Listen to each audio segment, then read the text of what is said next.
Buenas noches, mis queridos y estimados nicaragüenses. Esta es la primera vez que hago una transmisión a través de Facebook Live. La intención de hacer una transmisión Facebook Live es para discutir sobre diferentes temas que son de actualidad en nuestro país. Este programa le vamos a denominar Quinto Poder. Ustedes saben que el cuarto poder es lo que sería la prensa y el quinto poder es lo que piensan las bases, lo que piensa el pueblo, lo que pensamos nosotros sobre los diferentes temas que se están discutiendo en Nicaragua. El interés de este espacio es para darle lugar a que las personas que son de la base se manifiesten y den su opinión sobre lo que está sucediendo en Nicaragua y que manifiesten su opinión sobre los diferentes temas. El tema concreto al que yo hoy me quiero referir es al programa que se dio el día 9 de noviembre, el día viernes, en 100% Noticias, en Cuarto Poder. Se tocaron diferentes temas.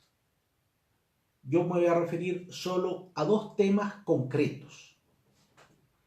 El primer tema que se tocó fue el tema si es necesario, urgente, formar un gobierno de transición nacional.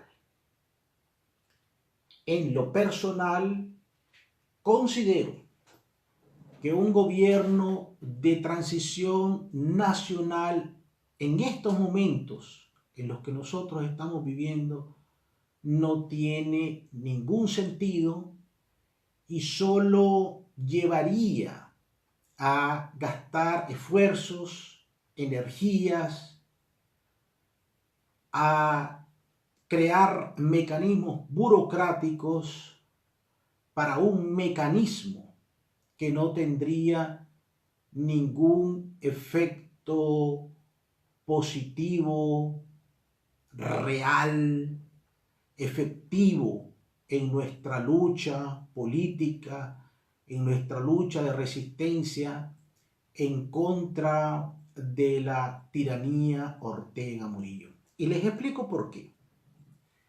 Un gobierno de transición nacional tiene sentido cuando prácticamente los días de una dictadura, de un gobierno, de un régimen, llámesele como se le llame, estén contados. Fue el caso de la dictadura somocista en 1979, en donde existía una ofensiva militar con un amplio apoyo internacional encabezado por Cuba, por Panamá, por Venezuela y Costa Rica. Es decir, estaba claro que la única forma de derrocar al somocismo era por la vía armada. Existía un apoyo internacional decisivo en ese sentido. Es decir, los días de la dictadura estaban contados. En el caso de la dictadura Ortega Murillo no es tan fácil la cosa. Entonces, un gobierno de transición en estos momentos no tiene sentido. Nuestras energías en esa dirección debe de estar más que todo dirigida hacia consolidar la resistencia para debilitar y golpear a la dictadura Ortega Murillo. Ese es el primer punto. El segundo punto al que yo me quiero referir es a un punto que tocó el analista político Julio López Campos. Mucho se ha discutido sobre el papel que ha jugado el Ejército Nacional en esta crisis.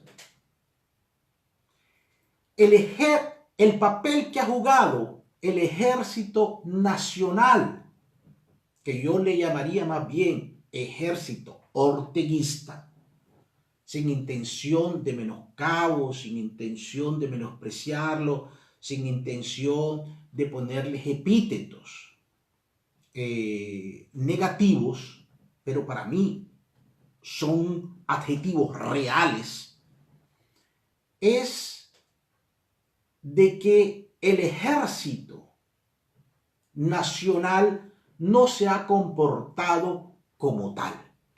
Y eso es lo que yo trato de explicar o trataré de explicar a través de este mensaje o a través de esta contribución.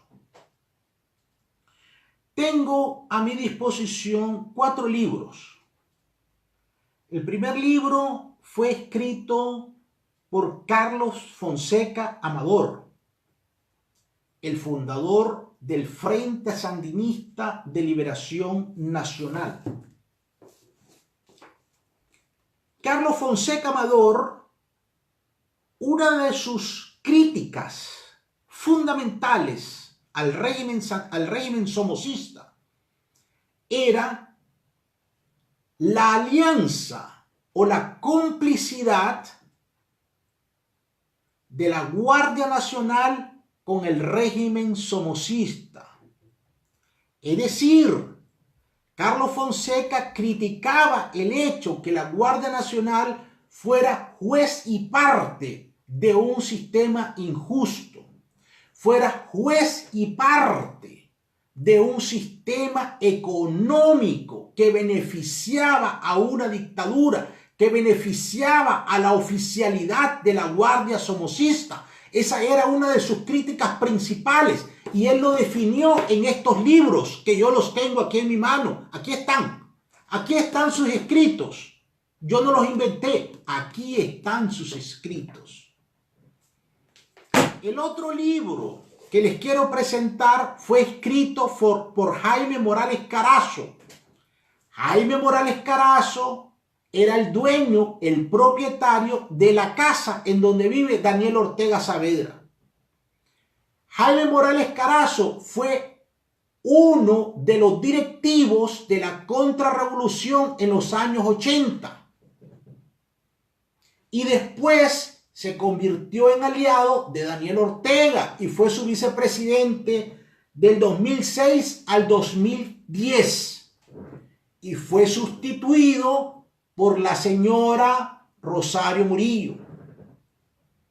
Jaime Morales Carazo escribió un libro, Mejor que Somoza cualquier cosa. El tercer libro que tengo aquí en mis manos se llama La vida oculta de Fidel Castro. En la vida oculta de Fidel Castro se revelan muchos secretos para muchos de nosotros desconocidos. Se hablan de las relaciones entre Fidel Castro y los hermanos Ortega Saavedra, Humberto Ortega y Daniel Ortega Saavedra. Entre muchas cosas que se hablan en este libro, es que Humberto Ortega Saavedra y Daniel Ortega Saavedra fueron entrenados en el punto cero de Guanabo. El punto cero de Guanabo era el centro de entrenamiento estrictamente secreto, donde Fidel Castro enviaba a aquellas personas que en un futuro a él le podían ser beneficiosas y rentables. En ese centro de entrenamiento estuvo Carlos Illich, es decir, el terrorista número 1 buscado por los países de Occidente. En ese centro fueron entrenados Humberto Ortega y Daniel Ortega Saavedra. Y mi último libro es el libro El Preso 198, es decir, el último libro escrito sobre Daniel Ortega. Bueno, entonces, en el programa de Cuarto Poder, dirigido por 100% Noticias, por Miguel Mora, Julio López Campos asume una defensa cerrada del Ejército Nacional, que yo considero es un ejército orteguista. No es nacional, no es patriota, no es honrado, ni es consecuente. Los tres adjetivos que el señor Julio López Campos le aplica al ejército. Y voy a mencionar punto por punto por qué me opongo a estos calificativos positivos. El señor Julio López Campos considera y dice que el Ejército Nacional, para mí, ejército orteguista, es un ejército patriota. ¿Cómo es posible que un ejército considerado de patriota cometa masacres en contra de su propio pueblo, así como lo cometió la Guardia Nacional contra su propio pueblo? Por ejemplo, nosotros conocemos del caso de la mochila bomba. Una acción de ese tipo solo pudo haber sido realizada por el ejército orteguista.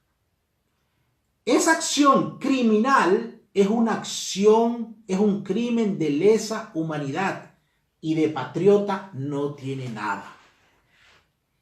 Pasando a otro punto.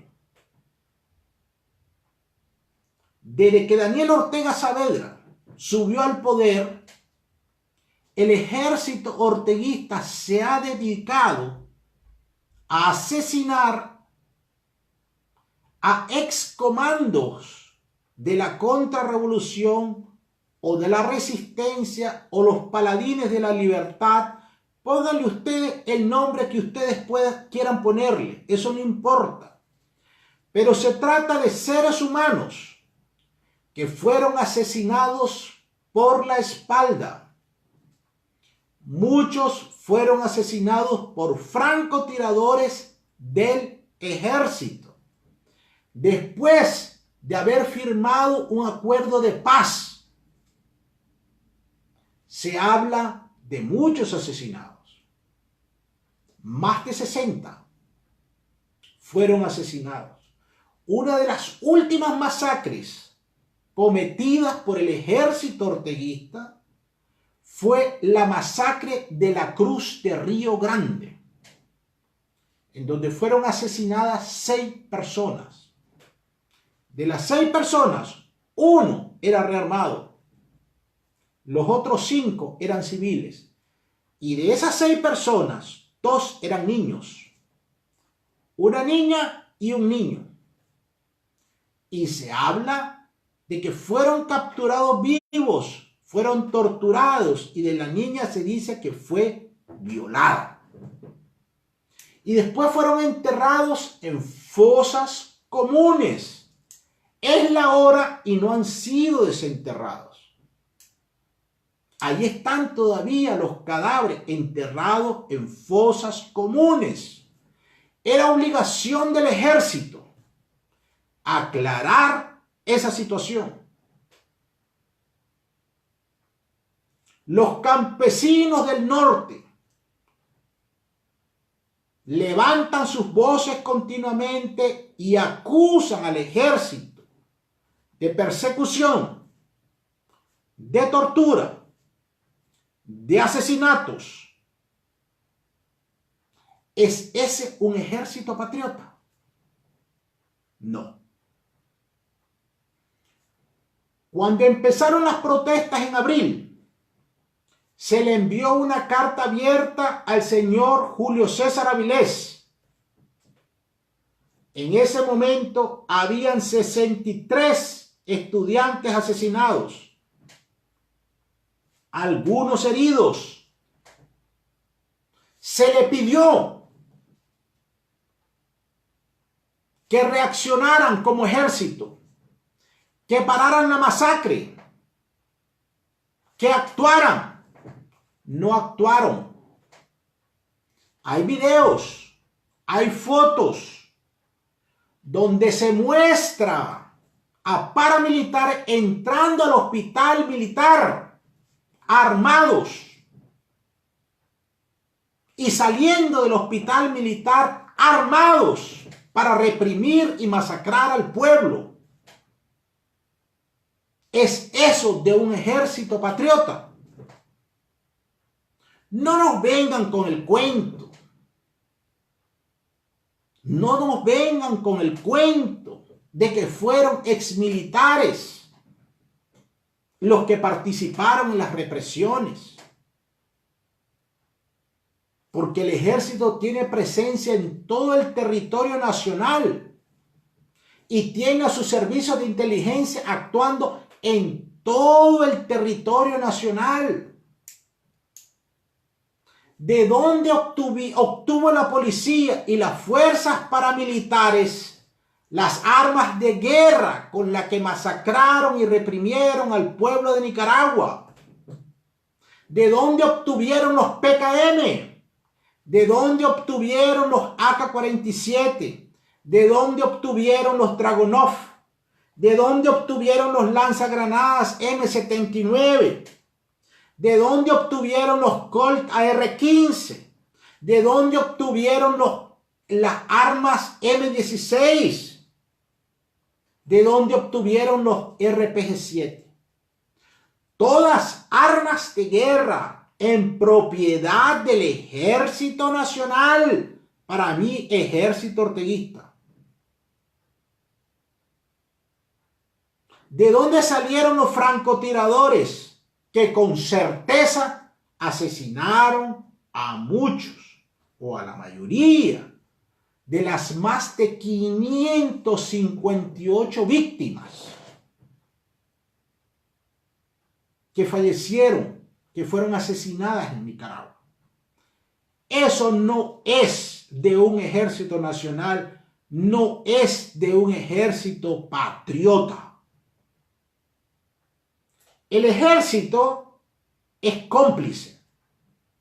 El ejército es juez y parte de la masacre cometida contra el pueblo de Nicaragua. Y llegará el momento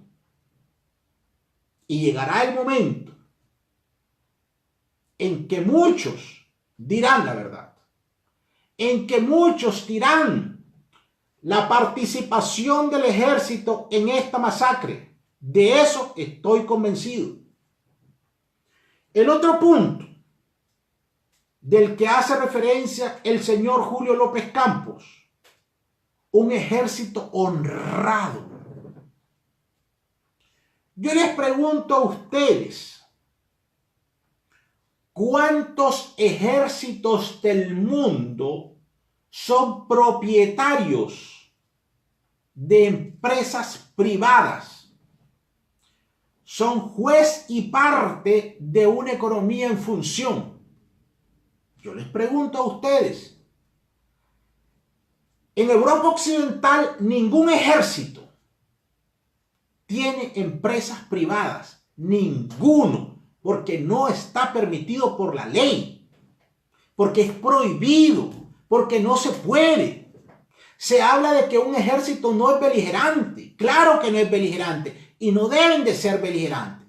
Pero en el primer momento en que toman parte de la economía, en que tienen acciones en empresas, son beligerantes. Porque tienen que decidir o coincidir o influenciar en las políticas económicas de un Estado. Entonces, no me vengan con el cuento de que no son beligerantes. El ejército orteguista tiene acciones en universidades, por ejemplo, la UAM. Si no me equivoco, el 50% de las acciones de la UAM le pertenecen al ejército orteguista. Tienen tiendas, tienen gasolineras, tienen ferreterías, tienen constructoras, tienen inmobiliarias. Prácticamente el ejército orteguista está presente en toda la actividad económica de nuestro país. Y eso hace que ese ejército no sea honrado. Ese ejército también tiene las manos manchadas de sangre. Y es lo que muchos nicaragüenses, y con mucha razón, le llaman los diamantes de sangre. El tercer punto, consecuente. El señor Julio López Campos dice que él espera y considera y aprecia y es de la opinión que el ejército es consecuente. ¿Consecuente con qué y con quiénes? Consecuente con la dictadura Ortega Murillo, consecuente con ese sistema corrupto y criminal y consecuente y entregado a la familia Ortega Murillo. Eso lo han demostrado. La mayoría de los oficiales del ejército orteguista se han beneficiado de diferentes maneras, de manera directa y de manera indirecta, del orteguismo. La familia Ortega Murillo los montó en el barco y ellos permitieron que los montaran en el barco de la corrupción, en el barco de los crímenes. Y por eso es que no es tan fácil la solución para ellos. Pero para muchos de nosotros, su posición está clara. Ellos apoyan a la familia Ortega Murillo porque sus intereses están íntimamente ligados. Bueno, queridos amigos, amigas que hoy me escucharon, espero que sigamos en comunicación. Este programa es el programa Quinto Poder y nos vamos a estar viendo regularmente hablando sobre la política nacional e internacional. Muchas gracias y hasta la próxima.